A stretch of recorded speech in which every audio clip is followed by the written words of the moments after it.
Fala pessoal, eu sou Nicolas Vital e esse é o podcast Eu Como, sempre falando de alimentação com ciência e levando informação de qualidade para os nossos ouvintes, no Spotify, no Anchor e no Apple Podcasts. E também em vídeo no nosso canal do YouTube. Já segue a gente? Se ainda não segue, não se esqueça de se inscrever nos nossos canais. Muito bem, pessoal. Hoje nós vamos falar sobre uma fruta exótica, adorada por uns, mas totalmente desconhecida por outros. A fruta do conde.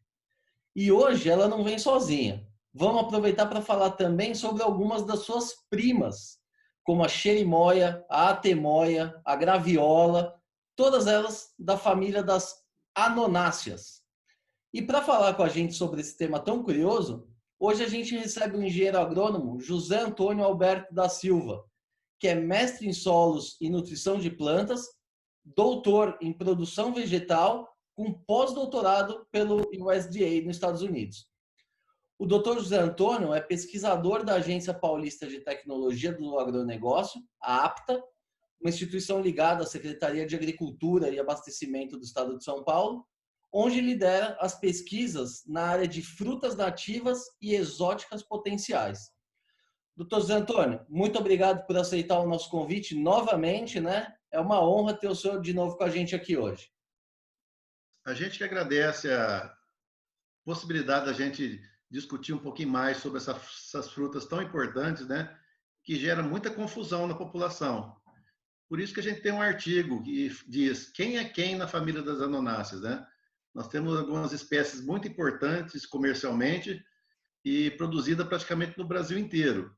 E só que em cada região é chamada de um modo distinto. Então a ideia desse post aqui é a gente esclarecer isso aqui, quem é quem na família das anonáceas. Muito bem, é isso que a gente vai fazer hoje. Doutor, mas começando um pouquinho aqui essa história do começo, né? Essa família de anonáceas que tem aí a xerimoia, a fruta do conde, enfim, são frutas exóticas e pouco conhecidas, né, do grande público. Qual que é a origem dessa fruta, dessa família de frutas? A família anonácea é muito grande, tá? E ela tem mais de 2.400 espécies. E quando a gente diz que é exótica, é porque ela não é nativa do país, ela veio de outros países. Mas nós temos uma série de anonáceas que são nativas do Brasil, né? E tem outras que são realmente exóticas, foram introduzidas de outros países. E dentre essas, nós temos dois gêneros, né? A nona e rolínea, que têm espécies que são frutíferas, com esse importante papel comercial, com potencial comercial, tanto no mercado interno quanto para exportação. São frutíferas que são produzidas em diversos países do mundo. E quais são essas duas Bom, principais? tá. O que nós temos mais conhecido aqui no Brasil são as anonáceas comestíveis. E dentre elas a gente pode falar da fruta do conde que você citou. Fruta do conde é o nome correto do que a gente chama também aqui no Brasil de pinha ou ata, que é chamado lá na Bahia. Então, regionalmente, tem algumas definições. Então, o nome correto da pinha ou ata é fruta do conde.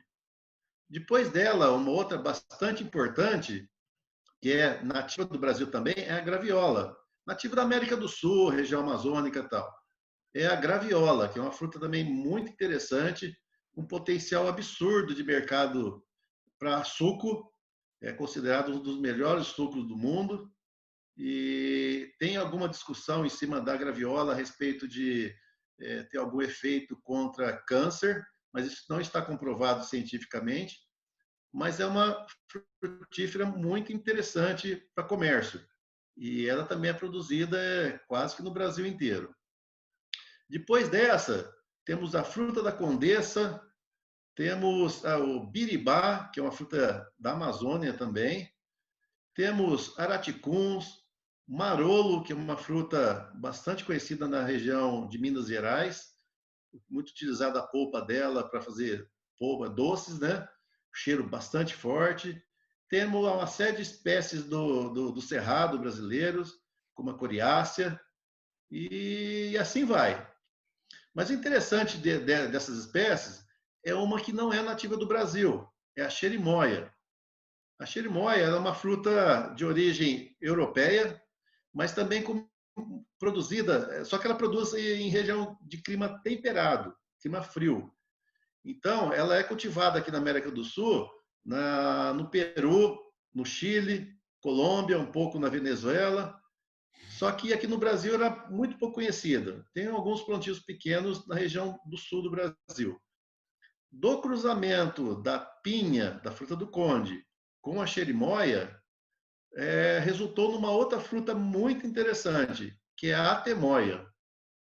Então, a atemoia é um híbrido, resultado do cruzamento da xerimoia, que é uma fruta de clima frio, com a pinha, ou fruta do conde, que é uma fruta praticamente brasileira, né?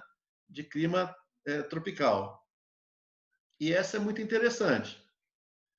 Só diferente das duas, a pinha, ela é uma fruta muito apreciada pelo brasileiro.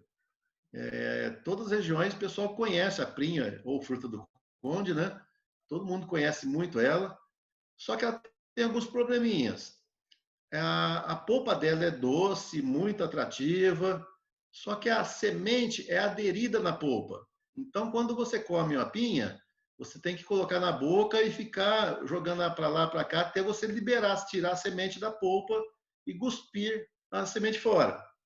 E por isso, ela é só consumida aqui no Brasil, no interior, tal, porque os grandes centros, Europa, tal, o pessoal parece que não é chique você colocar essa polpa na boca e ficar jogando para lá para cá para você liberar a semente e depois cuspir uma semente, né?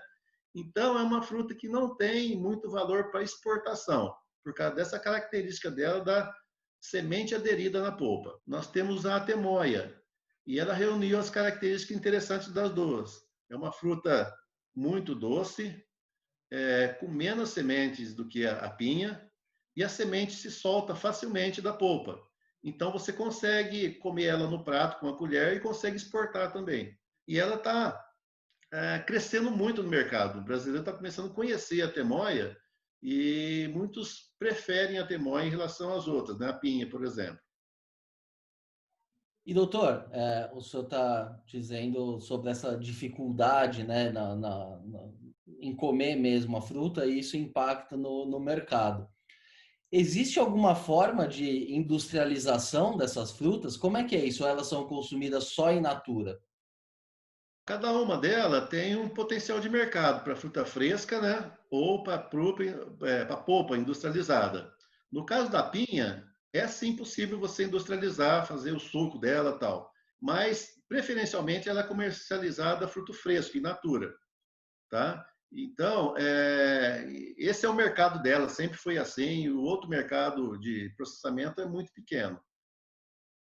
O que é mais processado seria a graviola. A graviola, sim, ela tem um pequeno mercado de fruta fresca, porque normalmente é um fruto grande e quando ele amadurece e está maduro, mole, ele se esborracha, então ele não aguenta muito na prateleira do supermercado.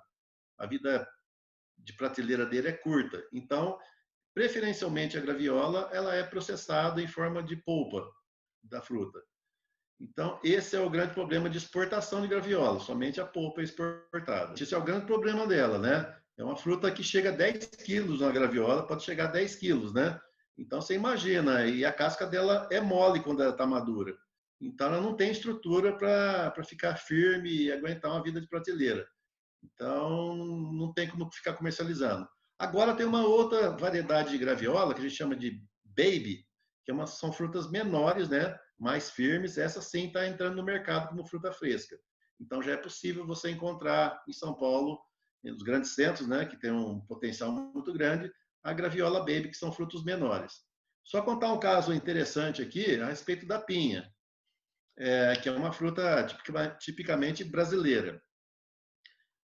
Então, o pessoal conta que quando fez 100 anos da chegada dos primeiros japoneses aqui no Brasil, não faz muito tempo, né? Acho que foi agora por volta do ano 2000, fizeram uma comemoração muito grande, né? Da migração japonesa para o Brasil.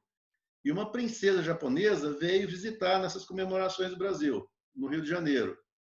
E o pessoal aqui do Brasil, para mostrar frutas brasileiras, ofereceu para ela a pinha, a fruta do conde.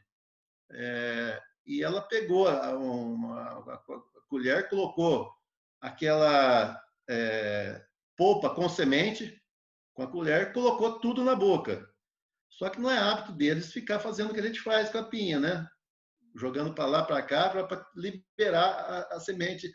E no final ela engoliu tudo, polpa e semente, porque ela não sabia como fazia para consumir aquela fruta e também parece que não é muito chique você ficar cuspindo semente, né? Então é engraçado que ela engoliu polpa e semente da nossa pinha. Muito bom. E doutor, o senhor citou aí várias frutas diferentes aí, todas da mesma família. Quais são as diferenças físicas entre elas? Como que é possível, eventualmente, se reconhecer isso num supermercado?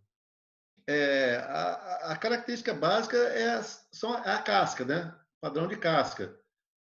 Mas realmente você tem que pegar cada uma delas e saber o nome dela, tem que estudar, porque com o tempo você vai aprendendo. Mas são fáceis de você identificar pela coloração, pela textura da casca. Umas são mais pontiagudas, ela tem carpelos, né? Os desenhos na casca, né? Que são gominhos, que a gente chama de carpelos. Uns são pontiagudos, outros são mais arredondados, alguns são verdes, intensos, outro é avermelhado, amarelo. Então, cada espécie dessa aí tem uma característica própria. E o sabor também muda muito de um para o outro? Ou eles são mais ou menos parecidos? Também são bem característicos. Cada uma tem um sabor. Algumas são bem doces, né? Outra um pouquinho mais ácida, mas a maioria são doces. E a característica o cheiro também, o perfume. Algumas são bem delicados, perfumes. Outras são muito intenso, que chega até a ser enjoativo, tipo marolo. O marolo, só um detalhe dela aí, e em algumas regiões de Minas, quando é a época de produção dela, o pessoal chega a proibir o pessoal entrar dentro do ônibus com fruto de marolo dentro de sacola ou mala, porque o cheiro é muito forte e chega uma hora que ninguém aguenta ficar dentro do ônibus, né? É um cheiro doce e tudo, tal, mas é um cheiro muito forte. Então, tem algumas regiões que é proibido você transportar marolo dentro de ônibus. Interessante essa também. E doutor, o senhor citou a variedade Baby, né? Que já é menor.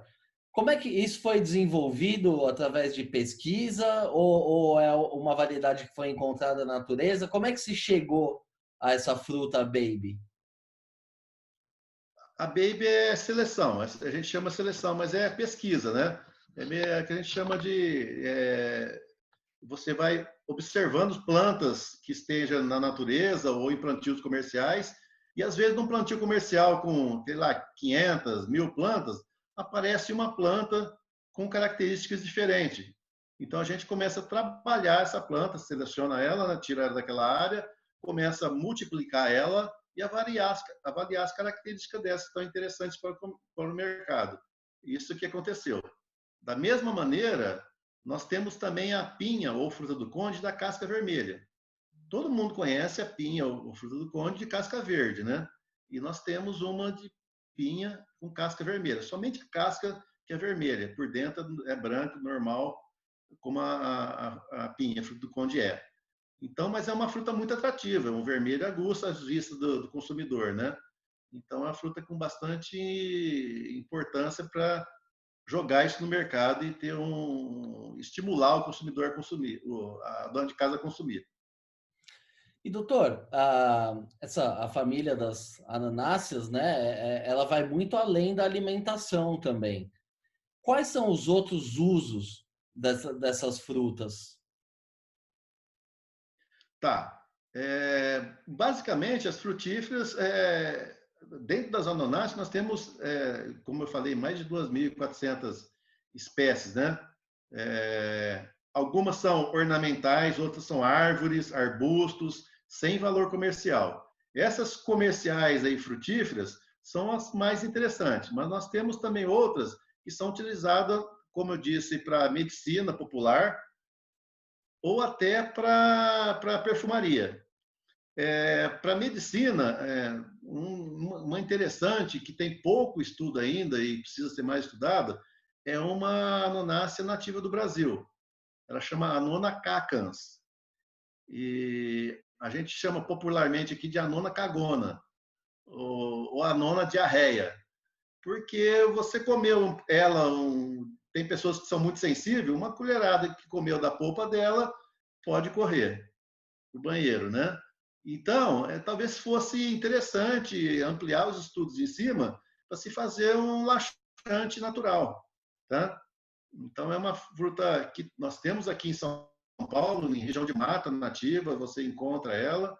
Alguns animais adoram ela, tá? Mas algumas pessoas comem e pode correr, tá? Agora, nós temos outras também, que é bastante interessante, que é o lang-lang. O lang-lang ela não é uma fruta, é uma árvore grande e ela solta flores, umas flores bem bonitas também e tal.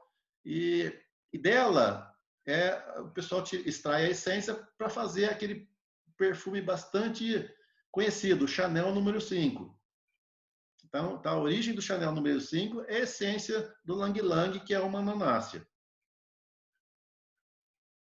E aí, vai outra historinha interessante também. Dizem que numa entrevista com a Marilyn Monroe, que o repórter perguntou para ela como ela dormia. E ela respondeu, somente com 5 gotinhas de Chanel número 5. E por causa dessa resposta, o perfume estourou na época, né? Era o mais vendido. E doutor, mas esse Lang Lang, ele tem no Brasil também ou não? Tem sim, e ele é utilizado comercialmente também para extração de essência da flor, tá? Então ela é uma planta comercial aqui no Brasil também. A origem dela é asiática, mas ela já foi introduzida no Brasil e tem bastante tempo. Tem algumas propriedades que exploram a extração de essência dela. Ela é feita para isso, ela é cultivada em larga escala para extração de essência. Isso, exatamente. Exatamente. E doutor, aonde que estão as principais regiões que produzem essas frutas comercialmente aqui no Brasil? Tá, como eu disse, a boa parte delas são nativas, né? Então, praticamente elas são produzidas quase que no Brasil inteiro. Então, por exemplo, a pinha, ela é bastante cultivada em São Paulo, é o estado que mais produz pinha, em torno de 40, 46%. E depois nós temos em Minas, Bahia, e as regiões do Nordeste que produzem bastante pinha também para o mercado interno. Então, outras, tipo a temoia. São Paulo também é o maior produtor, mas nós temos grande produção no Paraná, um pouco mais na região, um pouquinho mais de sul, mas Minas está crescendo também e subindo para outros estados, do Mato Grosso. Outros países que produzem, a Austrália produz bastante a temoia, xerimoia. Na Ásia também, todas essas anonáceas também produzem lá, já foi introduzida a pinha, já foi levada daqui para lá. Nos Estados Unidos, a pinha vermelha é originária na Flórida, também produz anonáceas, regiões mais quentes, né? Na África do Sul, nós temos algumas variedades novas de atemoia. E no sul aqui, da América do Sul, na região mais fria, né? Peru, Chile, são a xerimoia e um pouquinho de atemoia. Europa, a xerimoia domina.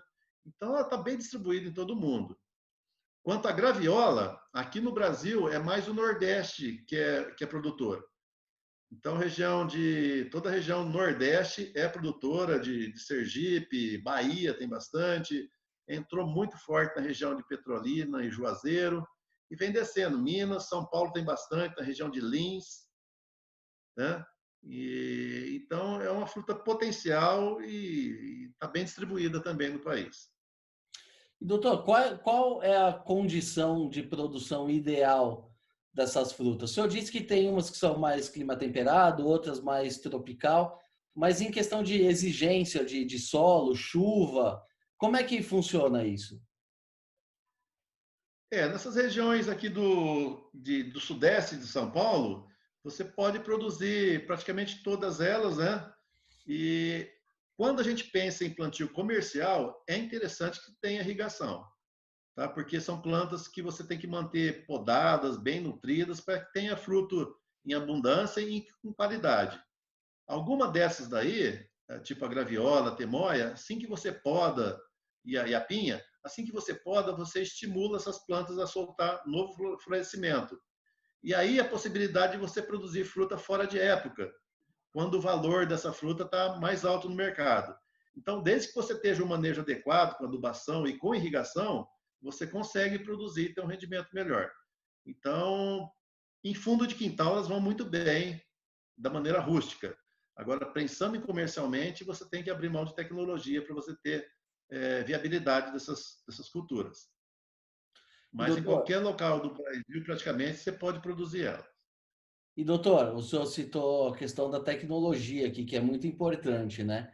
Quais são as principais tecnologias hoje disponíveis para essa cultura, além da irrigação?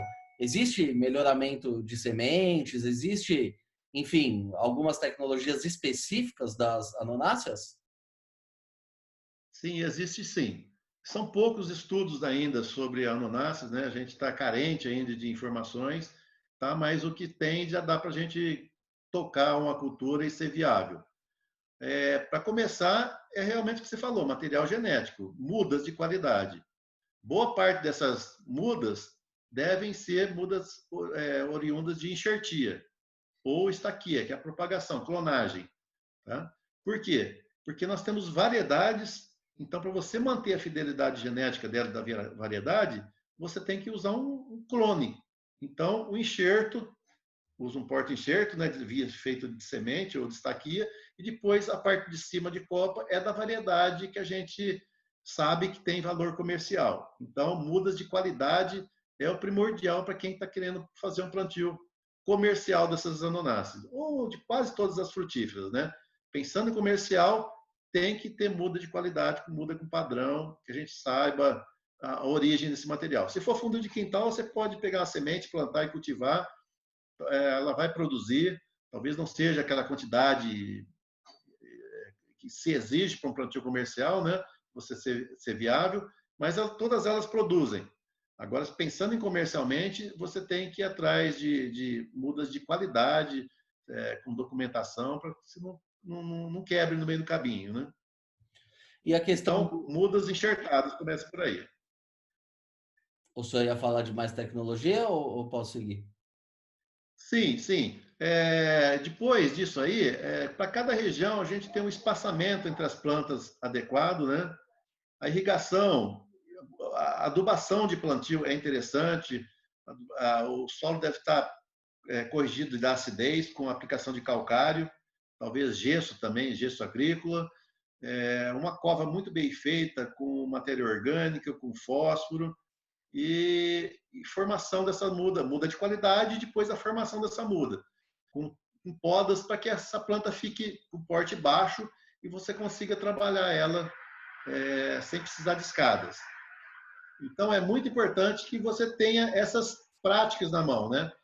A gente fala que essas culturas você tem que trabalhar que nem cultura de japonês, sempre com a tesourinha na mão, rodando o pomar, fazendo poda, conduzindo a planta, deixando ela como se fosse bonsai, né? Sempre arrumadinha e tal, para que ela dê resposta em produção. E produção com qualidade, que é o mercado quer.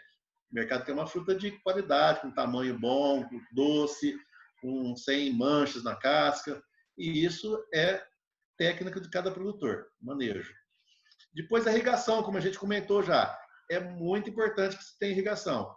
Tem época do ano, em ano que a gente passa que a gente nem precisa acionar a irrigação.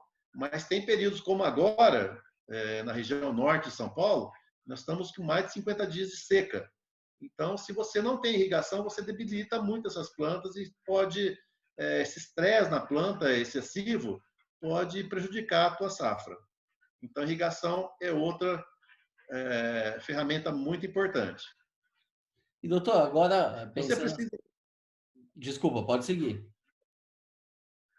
seguindo com isso aí, eu comentei também a respeito de poda, então, condução da planta, cada espécie dessa aí, ela demanda uma poda específica, tipo de ramo que você deve cortar e época do ano que você deve fazer essa poda.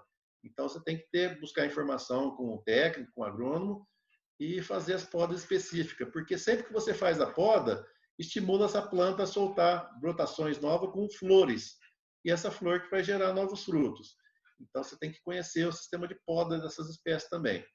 E tipo, até chegar na colheita, né? Toda a adubação, nutrição dessa planta, controle de algumas pragas, que não são muitas, né? Existe controle biológico para algumas pragas também, que não demanda inseticida muito agressivo, e até você chegar à colheita. E você definir muito bem o ponto de colheita, que algumas frutas, essas frutas anonáceas, elas são o que a gente chama de climatéricas. O que é isso?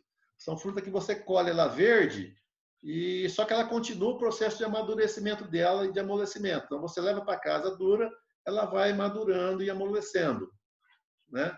Então, tem um ponto certo de você colher. Se você colher muito cedo, muito fora desse ponto de maturação, ela não vai, ela pode até amolecer na casa da dona Maria. Só que ela não vai ficar com sabor bom, com uma textura, um doce bom, gostoso. Tá? Se você colher muito tarde, ela já começou o processo de amolecimento. Talvez ela não chegue na prateleira firme. Então, no manuseio, no supermercado, ela pode se arrebentar e acabar indo para o lixo. Então, ponto de colheita é muito importante, o tipo de embalagem é muito importante, e assim a gente vai chegando numa qualidade muito boa dessa fruta para que ela seja valorizada no mercado pela dona de casa. E doutor, indo aqui para o aspecto prático da produção, qual é o tamanho de uma árvore da anonácea? Quantos frutos ela pode produzir? E qual é a produtividade média por hectare de uma produção comercial bem feita?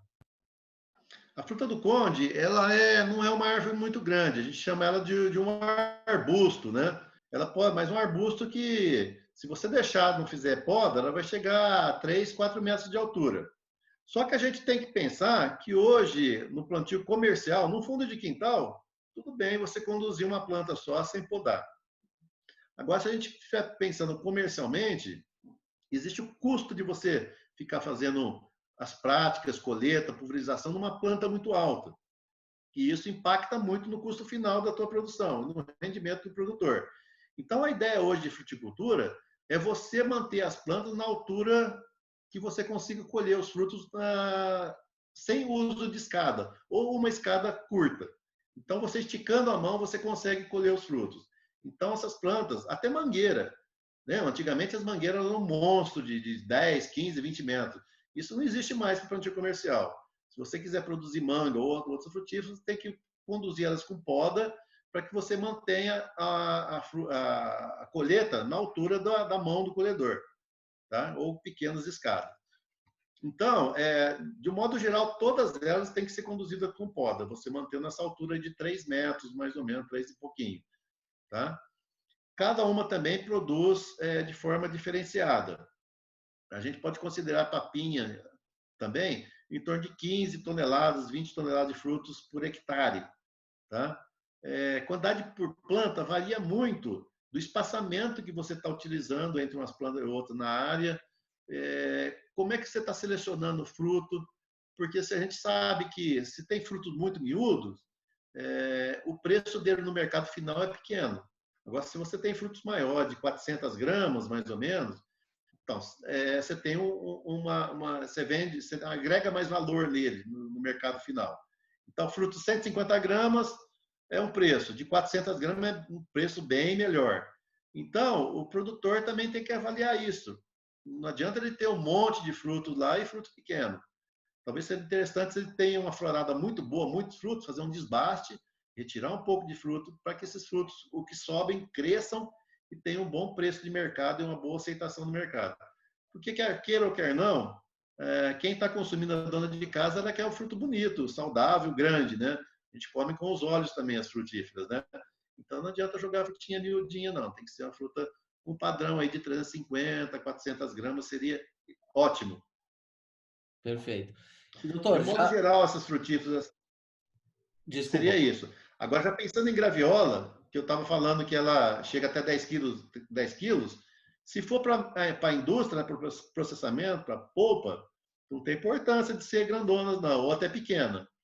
Agora, para mercado interno, a graviola grande desse jeito, ela não vai chegar até a casa da dona de casa, porque ela vai se esborrachar nesse caminho, né, de supermercado, de transporte, tudo. Então, a gente está trabalhar de hoje com a graviola baby, que é em torno mais ou menos de 3, 4 quilos, no máximo isso aí, tá? O ideal seria nessa faixa aí, 2 quilos, 2, 3 quilos seria o ideal dessa fruta, tá? Muito bem. Muito bom, doutor. Nossa conversa aqui está muito boa, proveitosa, mas infelizmente o nosso tempo aqui já está chegando ao fim. Doutor, queria agradecer mais uma vez a tua disponibilidade, a ótima entrevista. Foi uma verdadeira aula aqui para mim e com certeza para os nossos ouvintes também. Ok, Nico, eu que agradeço a oportunidade. A gente está sempre à disposição para outras frutíferas que você tiver interesse, tiver demanda da população de dúvidas ou um pouquinho mais de conhecimento. Nós da Secretaria temos uma equipe muito grande, que atendemos uma gama muito grande, quase toda frutífera produzida no Brasil tem especialista na Secretaria de Agricultura de São Paulo. Tá? Então é só entrar em contato com a gente, que a gente tem o maior prazer de participar. É isso aí. Entraremos em contato com certeza, porque tem muita fruta ainda para a gente conversar aqui no nosso podcast. O mercado é muito grande e o Brasil é um país agrícola. Então a gente tem que explorar muito isso aí.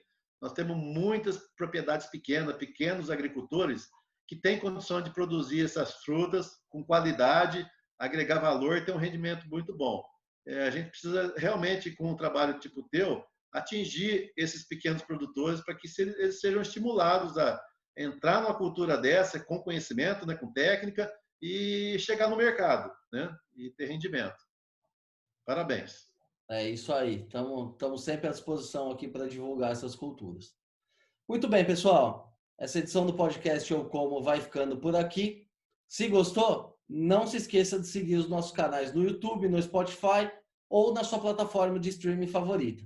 Aproveite e siga também no Facebook ou no Instagram. Lembrando que esse podcast tem o patrocínio da Crop Life Brasil e volta com a sua programação normal na próxima sexta-feira. Por hoje é isso e até a próxima.